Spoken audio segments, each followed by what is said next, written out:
Hi, my name is Jonathan Verhoeven. I'm one of the agents here at CalBRE Real Estate. I've been here for the past 10 years working with Team Mark, which is Mark Schul and Scott Schul. I was born down in Southern California to a dairy family, moved to Tipton, California when I was 6 years old. Spent time on a handful of dairies in this Central Valley region. Eventually went on to Dordt and Fresno State studying accounting.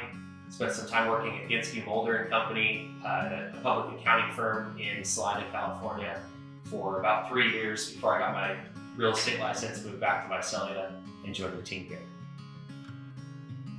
As part of Mark Schul's real estate team, we focus primarily on dairies as well as large-scale farming operations. That would include anything from open land, row crops, to permanent crop types like vines, walnuts, pistachios, and almonds.